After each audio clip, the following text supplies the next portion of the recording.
الحمد للہ رب العالمین والصلاة والسلام علی سید الانبیاء والمرسلین اما بعد فاعوذ باللہ من الشیطان الرجیم بسم اللہ الرحمن الرحیم۔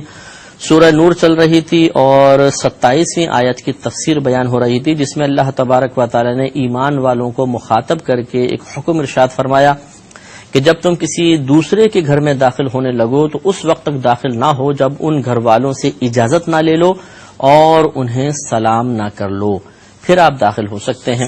تو یہ بات ہم آپ کو سمجھا رہے تھے کہ نبی کریم صلی اللہ علیہ وسلم نے ارشاد فرمایا کہ اگر تم کسی کے پاس جاؤ تو 3 مرتبہ دستک دو، اگر وہ جواب دے دے ٹھیک، اگر نہ جواب دے تو واپس لوٹ جاؤ اور اس بات کا برا نہ مانو۔ ہو سکتا ہے سو رہا ہو سکتا ہے کسی کام میں مصروف ہو، کوئی بھی مسئلہ اس کے ساتھ ہو سکتا ہے، تو حسن ظن قائم رکھتے ہوئے بلا برا مانے لوٹ جانا چاہیے۔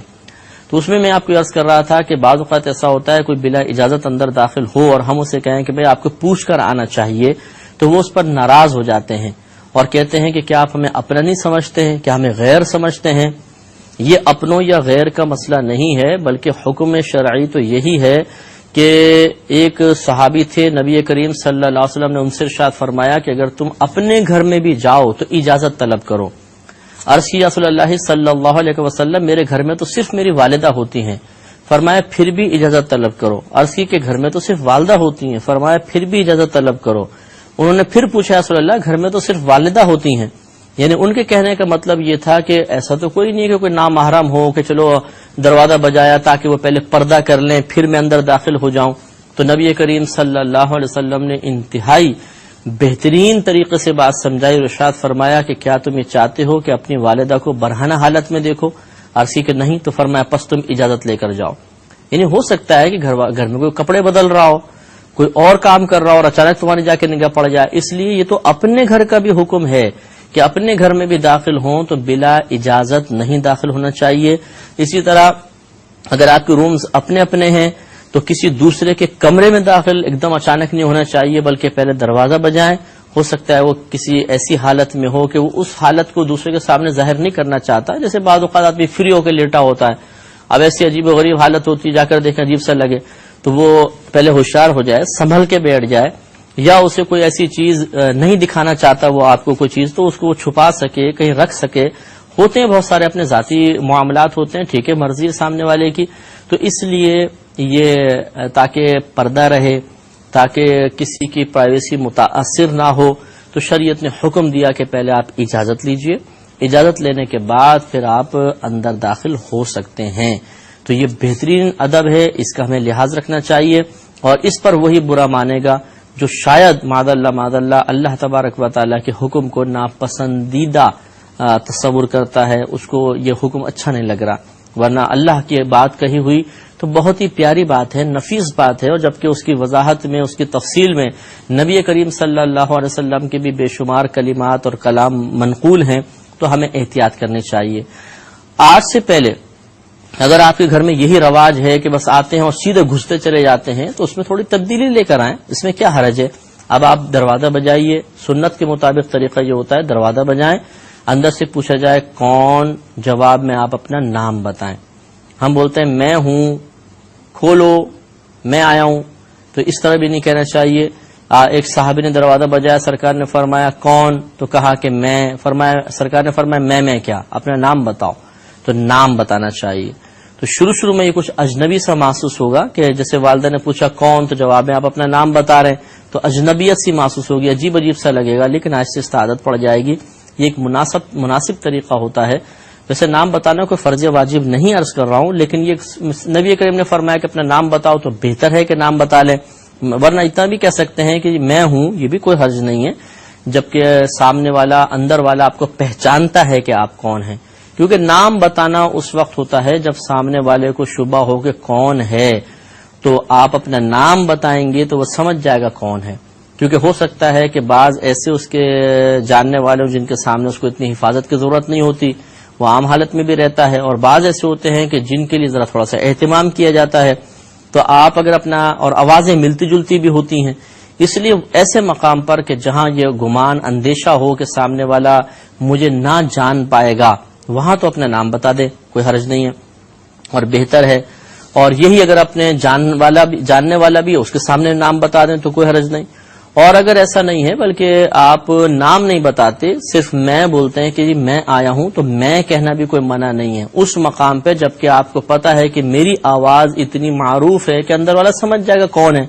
جیسے آپ اگر گھر گئے، والدہ ہیں، زوجہ ہیں، بچے ہیں، تو بالکل آواز پہچانتے ہیں، کسی نے کون، آپ نے جواب نام بتایا، وہ کہا کہ میں، نام نہیں بولا، میں ہوں، تو اندر والا فوراً سمجھ جائے گا کون ہے۔ تو اصل تو اپنی شناخت کروانا مقصود ہے، نہ کہ لفظ میں کہنا منع ہے۔ لفظ میں وہاں پر کہنا ضروری ہوگا، مناسب ہوگا کہ جہاں آپ نام نہ بتائیں تو صرف میں سے آپ کی شخصیت نہ پہچانی جائے، بلکہ سامنے والے کو ابھی مزید وضاحت کی ضرورت رہے گی۔ جیسے آپ کسی اجنبی گھر میں گئے، مہمان بن کر آپ نے دروازہ بجایا، آپ کو پوچھے کون، آپ نے کہا میں، تو انہیں کیا پتا کون، وہ بولیں گے نا میں کون ہے، آپ بتائیں، اپنا نام بتائیے، اور ہوتا ہے ایسے بھی نام بتائیے، تو اس مقام پہ نام بتانا ہوتا ہے۔ اور جہاں آپ سمجھتے ہیں کہ میرے آواز سن کے ہی وہ سمجھ جائیں گے کہ باہر کون ہے، تو وہاں پہ پھر نام بتانے کی کوئی ضرورت نہیں ہے، اور وہاں لفظ میں کہنے میں کوئی حرج بھی نہیں ہے، میں کہنا کوئی منع نہیں۔ نبی کریم نے بھی ان صحابی کو جو فرمایا کہ تم میں کیوں کہہ رہے ہو، تم نام بتاؤ، اس لیے کہ وہ ایک ایسے صحابی تھے، یقیناً ایسے ہوں گے کہ جن کا نام جاننا ضروری تھا، معروف صحابی نہیں تھے، تو وہ اس وجہ سے نبی کریم نے ان کا نام جاننا چاہا۔ تو یہ اللہ نے ایک ہمیں ادب سکھایا ہے کہ اے ایمان والو، تم اپنے گھروں کے علاوہ دوسرے گھروں میں داخل نہ ہو یہاں تک کہ تم اجازت طلب کر لو اور اس گھر والوں پر سلام کر لو۔ ذالکم خیر لکم، یہ تمہارے لیے بہتر ہے، لعلکم تذکرون، تاکہ تم دھیان کرو، نصیحت حاصل کرو، عبرت حاصل کرو، توجہ حاصل کرو۔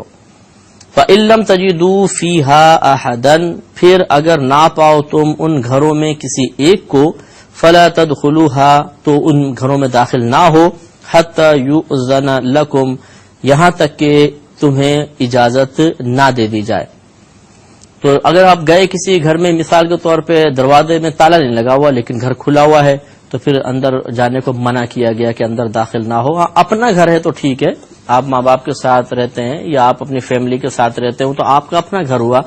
دوسرے کے گھر جاتے ہوئے احتیاط کرنی چاہیے جب تک کہ اس کی اجازت نہ ہو۔ مثلا کسی نے کہا ہوا دوست ہے، یا جب بھی تم آؤ آ جایا کرو، اندر آ کے بیٹھ جایا کرو، یا کسی رشتہ دار کے ہاں آپ کے یہ اصول ہے کہ اگر وہ نہ بھی ہوں تو آپ کو اجازت ہے کہ آپ آ کر بیٹھ جائیں، تو پھر آپ جا کے بیٹھ سکتے ہیں۔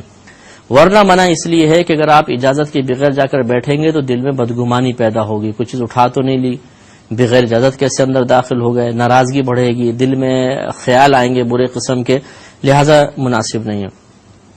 وَإِن قِيلَ لَكُمُ ارْجِعُوا فَارْجِعُوا هُوَ أَزْكَىٰ لَكُمْ وَاللَّهُ بِمَا تَعْمَلُونَ عَلِيمٌ، اور اگر کہا جائے تمہارے لیے کہ لوٹ جاؤ تو واپس آ جاؤ، یہ تمہارے لیے زیادہ ستھرا اور پاکیزہ ہے، اور اللہ تبارک و تعالی ان کاموں کو جو تم کر رہے ہو جانتا ہے۔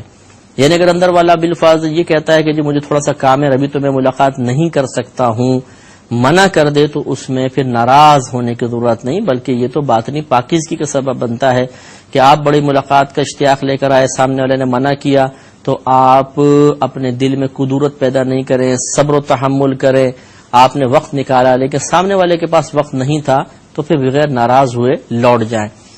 تو یہ بھی ایک بڑا المیہ ہے، اس میں خصوصاً وہ حضرات توجہ کریں جو صاحب علم شخصیات سے بدزن ہو جاتے ہیں۔ ایک تو ہمارے ہاں اکثر یہ اصول ہوتا ہے کہ ہم اپنے آپ کو سب سے زیادہ کام والا تصور کرتے ہیں اور سامنے والا ہمیں سب سے بیکار نظر آتا ہے۔ ہم اپنے سارے کام کرنے کے بعد اپنی فراغت کا وقت نکالتے ہیں، اب یہ نہیں دیکھتے کہ ہم سامنے والے کی بھی فراغت کا وقت معلوم کریں، اور ہم اپنی فراغت کے وقت کے لحاظ سے آ کر وہاں پہنچ گئے، جی ہمیں تھوڑا ٹائم چاہیے۔ اب سامنے والا اگر منع کر دے تو ناراض ہو جاتے ہیں کہ جی ہم تو اتنی دور سے چل کر آئے اور ملاقات کا وقت بھی نہیں دیا۔ آپ یہ بتائیے اگر آپ کسی کام میں مصروف ہوتے اپنے کاروبار میں، کوئی بے وقت اس وقت آ جاتا تو آپ اس کو محسوس کرتے یا نہیں کرتے؟ یقینی سی بات ہے کہ آپ بھی کہتے بھی ہمارے کام کا ٹائم ہے، اس وقت آپ نہ آتے تو بہتر تھا، آپ پہلے وقت لے لیتے۔ تو اس لیے جو صاحب علم شخصیات ہوتی ہیں، خصوصاً اس لیے عرض کر رہا ہوں کہ یہ بھی ہم نے دیکھا ہے کہ کبھی علماء سے کوئی بدزن ہو رہا ہے، کبھی جو مشائخ ہیں، شیخ حضرات ہوتے ہیں، پیر حضرات ہوتے ہیں، ان سے لوگ بدزن ہو رہے ہیں۔ کیوں بدزن ہیں؟ وہ جب ملنے گئے تھے ملاقات کا وقت نہیں دیا۔ اب یہ بتائیے کس وقت ملنے گئے تھے؟ کیا آپ نے پہلے وقت لیا تھا کیا آپ نے اپنے سارے کام کرنے کے بعد اپنی فراغت کے وقت کا انتخاب کیا تھا؟ تو کہیں گے جی ہاں. ہم نے وقت نہیں لیا تھا، بے وقت پہنچے تھے، ان کے نہ آرام کا ہم نے لحاظ کیا، نہ ان کی ہم نے مصروفیات کا لحاظ کیا، بس پہنچ گئے کہ ہمیں اب ٹائم ملنا چاہیے. یہ غیر مناسب حرکت ہوتی ہے. سامنے والا بیمار بھی ہو سکتا ہے، اسے کوئی ٹینشن ہو سکتا ہے، اسے کوئی فکر ہو سکتی ہے، وہ اس کا موڈ نہیں ہے، بالفاظ وہ تھکا ہوا ہے، ذہنی طور پر تھکا ہوا ہے، نہیں ملاقات کرنا چاہتا. تو اس میں برا ماننے والی کون سی بات ہے؟ کیا ضروری ہے کہ جس وقت آپ اپنی فرصت کے لمحات نکال کر آئیں تو سامنے والا بھی فرصت میں ہو، سامنے والا بھی فارغ ہو سکتا ہے نہ ہو؟ تو اس لیے اللہ نے دیکھیں واضح طور پہ فرمایا کہ اگر آپ وہ منع کر دیتا ہے، یہاں تو قیلہ کا لفظ کہا جائے تمہارے لیے کہ لوٹ جاؤ، تو پھر واپس لوٹ آنا چاہیے، برا نہیں ماننا چاہیے. یہاں تو یہ صورتحال ہے، گئے دروازہ بجایا نہیں کھولا تو ناراض. جی ہم تو گئے تھے، دروازہ تک نہیں کھولا ہمارے لیے. ارے بھائی اندر والے کو پتہ نہیں، پتہ بھی ہے کہ نہیں پتہ، ہو سکتا ہے واش روم میں ہو، آپ دروازہ بجا رہے ہیں تو بےچارا کیا وہ سب کچھ چھوڑ چھاڑا کے آپ کے پاس تو آئے گا نہیں، وہ بھی آنے میں بےچارا لگا ہوا تھا، آپ نکل گئے واپس ناراض ہو کر، تو اس کا کیا قصور ہے اس میں؟ تو یہ ایک غلط طریقہ، غلط رویہ ہے. اسی کی وجہ سے بہت ساری برائیاں جنم لیتی ہیں. لہذا اگر کوئی سامنے والا منع کر دیتا ہے تو پھر آپ برا نہ مانیں. ہاں پہلے وقت لے لیں. اگر جیسے آپ کسی کے پاس جانا چاہتے ہیں ملنے کے لیے، خصوصاً طبقہ علماء ہوں، صاحب علم لوگ ہوں یا صاحب منصب لوگ ہوں، ان سے پہلے آپ وقت لیجئے کہ بھئی اس وقت میں ہم آ سکتے ہیں ملنے کے لیے. اسی طرح رشتہ داروں سے ملنے کے لیے جائیں تب بھی اولا اور افضل یہی ہوتا ہے کہ بغیر بتائے نہیں جانا چاہیے. ایک دم بن بلائے سے مہمان آ جائے تو گھر والے سب ڈسٹرب ہو جاتے ہیں، وہ اپنا ذہن بنا کے بیٹھے ہوتے ہیں. کبھی ایسا بھی ہوتا ہے کہیں باہر جانے کا ارادہ ہوتا ہے، سب تیار ہو رہے ہیں اور حضرت پہنچ گئے ایک دم وتھ فیملی. ارے بھائی اچانک کہاں سے آ گئے؟ وہ ہم نے سوچا چلے جی کہیں باہر نکلتے ہیں، ہم آپ کے پاس پہنچ گئے. اب آپ نے ان کا تو سارا پروگرام خراب کر دیا نا. اب اگر وہ بول دیں کہ نہیں اس وقت تو ہم باہر جا رہے ہیں، پھر کبھی ملاقات کریں گے، تو پھر دیکھیے کیسے ناراض ہوتے ہیں. حالانکہ غلطی اپنی ہے کہ آپ کو پہلے معلوم کرنا چاہیے تھا کہ سامنے والے کے کیا ارادے ہیں، کیا منصوبہ ہے، وہ اپنے اس وقت کو کیسا صرف کرنا چاہتے ہیں، لیکن ناراض. تو اس لیے پہلے فون کریں. سب سے بہتر طریقہ، اب تو موبائل بھی ہر ایک کے ہاتھ، بچوں کے ہاتھ میں ہے کہ بھئی ہم آنا چاہ رہے ہیں، اس ٹائم آپ فارغ ہیں، آ جائیں. ہم اگر وہ کہتے ہیں ٹھیک ہے آ جائیے تو بہت اچھی بات ہے. اور کوئی مصروف شخص ہیں تو اس سے آپ پہلے ٹائم لے لیں کہ بھئی میں ملنا چاہتا ہوں، تو کیا آپ مجھے ٹائم دیتے ہیں؟ تو ٹھیک ہے. اور یہ بھی ہوتا ہے بعض اوقات کہ ایک شخص اپنے لیے ملاقات کا اظہار کا ارادہ کرتا ہے کہ میں ملنا چاہتا ہوں. اب جیسے ہماری صورتحال ہے، ہزاروں لوگ یہ کہتے ہیں ہمیں ٹائم دے دیں، ہم ملنے کے لیے آنا چاہتے ہیں. اچھا کس مقصد کے لیے آنا چاہتے ہیں؟ صرف زیارت کرنی ہے. تو زیارت تو پھر ٹی وی پر بھی ہو سکتی ہے.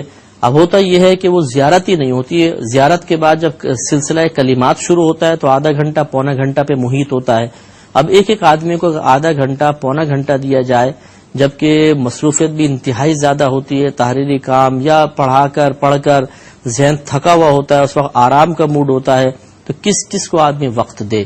ایسے وقت میں اگر منع کیا جائے تو بہت سے لوگ پھر اس کو دوسرے نام دیتے ہیں، جی غرور میں مبتلا ہو گئے ہیں، تکبر میں مبتلا ہو گئے ہیں. آج اللہ نے عزت دے دی ہے تو ہمیں پوچھتے بھی نہیں ہیں، کل تو پہلے تو ہمیں بہت ٹائم دیا کرتے تھے. تو اس قسم کی باتیں ہم لوگوں کو بھی سننے کو مل جاتی ہیں. تو اس وقت پھر صبر و تحمل کے علاوہ اور کیا کر سکتے ہیں کہ یہ بیچارے اپنی ایک سوچ ہوتی ہے کہ ہم سامنے والے کو سمجھتے ہیں کہ بس وہ جیسا ہم چاہیں اس کو استعمال ہونا چاہیے. تو ایسا نہیں کرنا چاہیے. سامنے والے کی مصروفیت کو پیش نظر رکھ کر اس کی مرضی کو فوقیت دے کر پھر عمل کرنا چاہیے. حضرت ابن عباس رضی اللہ تعالی عنہ کی تو عادت کریمہ تھی کہ جب آپ اپنے سے سینئر صحابہ کرام سے اکتساب علم کے لیے تشریف لے جاتے تھے تو کبھی دروازہ نہیں بجاتے تھے، بلکہ جس سے علم حاصل کرنا ہے اس کے دروازے کے باہر بیٹھ جایا کرتے تھے. یہ روایات میں ہے کہ لو چل رہی ہوتی تھی، گرم ہوا ہوتی تھی، دھوپ ہوتی تھی، حضرت ابن عباس وہاں تشریف فرما رہتے تھے. جب وہ خود دروازہ کھول کے کسی کام سے باہر آتے تو پھر وہ دیکھتے رہے آپ یہاں کہاں بیٹھے ہیں، تو بتاتے کہ جی میں پوچھنے کے لیے آیا تھا اور دروازہ اس لیے نہیں بجایا کہ ہو سکتا ہے کہ آپ آرام کر رہے ہوں اور آپ کے آرام میں مخل ہو جاؤں. یہ ہے مطلب ہمارے اکابرین کا معاملہ. دیکھیے صحابی رسول ہے، فہم قرآن جتنا آپ کو حاصل تھا بہت ہی کم صحابہ کرام کو حاصل تھا. جلیل القدر صحابی ہیں، نبی کریم صلی اللہ علیہ وسلم کے رشتہ داری ہے، آپ قریبی تعلق ہے، اس کے باوجود عاجزی، انکساری اور ادب آپ دیکھ لیجئے. اور ہم سمجھتے ہیں کہ صاحب علم ہے کوئی شخص یا جس سے ہم ملنے جا رہے ہیں وہ بس ہماری مرضی کے تابع ہونا چاہیے، جیسے ہم چاہیں ویسے ہو. اگر وہ ایسا نہیں بنتا تو ٹھیک ہے پھر ہم ناراض ہو جاتے ہیں. تو کتنے لوگ ایسے ہیں جو انہی باتوں کی وجہ سے سلسلہ تعلق توڑ دیتے ہیں، بات کرنا چھوڑ دیتے ہیں، ملاقات چھوڑ دیتے ہیں، ملنا چھوڑ دیتے ہیں، یہ ان کی بہت بڑی غلطی ہے۔ اگر ہم میں بھی عادت ہے تو ہمیں اس کو فوراً سے پیشتر دور کرنا چاہیے۔ اللہ تعالی ہم سب کو عمل کی توفیق عطا فرمائے۔ وآخر دعوانا ان الحمد للہ رب العالمین۔